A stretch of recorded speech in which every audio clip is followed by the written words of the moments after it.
All right, let's dive right in to one of the most incredible stories in the entire book of Genesis.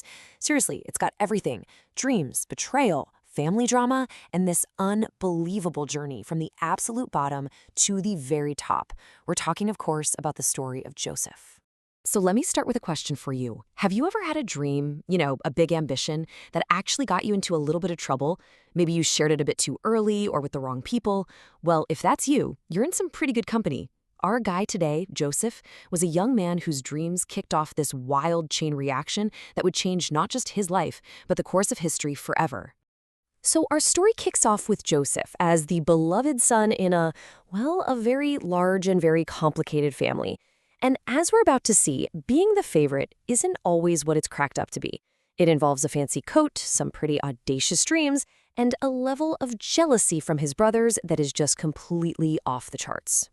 Now, before we get right into Joseph's story, you gotta meet the family. I mean, this isn't just any family. This is like the all-star team of Genesis. His great-grandpa Abraham, the master of altar building, his grandpa Isaac, the expert at digging wells, and his own dad Jacob was the hero of setting up pillars. And then there's Joseph. His title? The Dreaming Leader.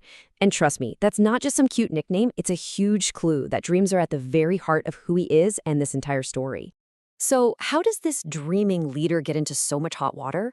Well, it happens fast. First, his dad gives him that famous coat of many colors, which was basically a giant, flashy neon sign that blinked, "I'm the favorite." Then he starts sharing these dreams where his whole family, mom and dad included, are bowing down to him. Yeah, not exactly a great move for sibling harmony.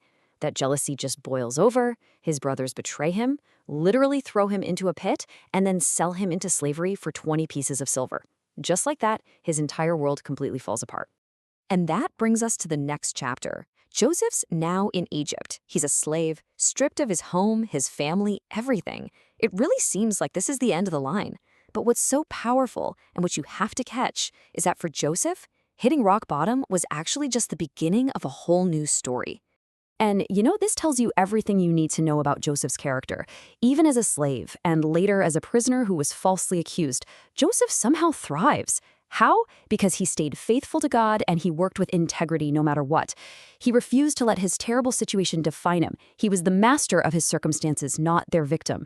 And that, right there, is the secret to his survival and his ultimate rise. But listen, this turnaround didn't happen overnight. Just look at this number: 13 years. Over a decade passed from the moment his brothers sold him to the day he was promoted to basically Prime Minister of Egypt. That is such a long, long time to wait. To endure that kind of injustice and to somehow keep believing that your story isn't over yet. Which brings us to the climax of the whole story. It's years later, Joseph's in charge, and a massive famine hits the entire region. And guess who shows up in Egypt, desperate for food? His brothers. The very same brothers who betrayed him all those years ago. The past has literally just walked right up to his front door. Now, they have no idea who he is. He's powerful, he looks and speaks like an Egyptian, and he puts them through this series of really intense tests. But this is the crucial point. He's not doing it to get revenge. He's testing them to find out one thing. Are they the same cruel, jealous men who left him for dead? Have their hearts changed at all? He needs to know before he can reveal who he really is. Okay, so we've followed Joseph's personal journey, from the pit all the way to the palace. But there's a much deeper layer going on here. As we look at all the patterns, you just have to ask yourself, why does this ancient story feel so familiar? And this is where it all clicks into place. Just walk through this with me. Joseph was the beloved son of his father. Jesus is the beloved son of the Father. Joseph was betrayed by his own brothers for pieces of silver. So is Jesus. Joseph was tempted, but he remained sinless. Jesus, too, was tempted, yet did not sin.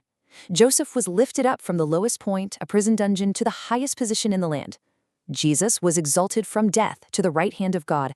And maybe most powerfully of all, both Joseph and Jesus forgive and restore the very people who betrayed them. Joseph's life is this stunning preview, a kind of foreshadowing of the life of Jesus Christ. Now there's one last really crucial theme in this story.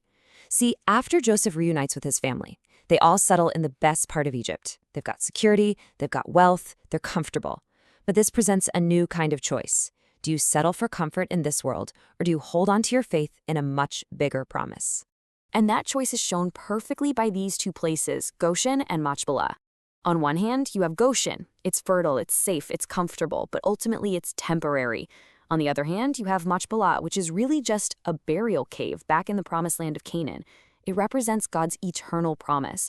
And this is exactly why, at the end of their lives, both Jacob and Joseph made their kids swear an oath to carry their bones out of comfortable Egypt and bury them back in the land of promise. Their real hope wasn't in the comforts this world could offer. So, what on earth does this ancient story of coats and dreams and forgiveness mean for you and me today? Let's take these powerful lessons from Joseph's life and bring them right into our own. This might be the most famous line in the entire story, spoken by Joseph to his brothers when he finally reveals himself. You intended to harm me, but God intended it for good. I mean, that's the whole message right there. It's this radical belief that God has the power to take the most painful parts of our stories and redeem them, to use them for a greater purpose we could never have seen. So, just think about this for a second. Joseph waited over 13 years in slavery and in prison. How can his story, his faithfulness in that long wait, encourage you when you're facing some kind of injustice or just a long, difficult season in your own life? Forgiveness is right at the heart of this whole thing. Is there a relationship in your life where you're holding on to resentment? You know, Joseph shows us that forgiveness isn't about pretending the wrong thing didn't happen. It's about releasing ourselves from the bitterness and making room for restoration. What might it look like for you to choose forgiveness? And that brings us right here to the most important question of all.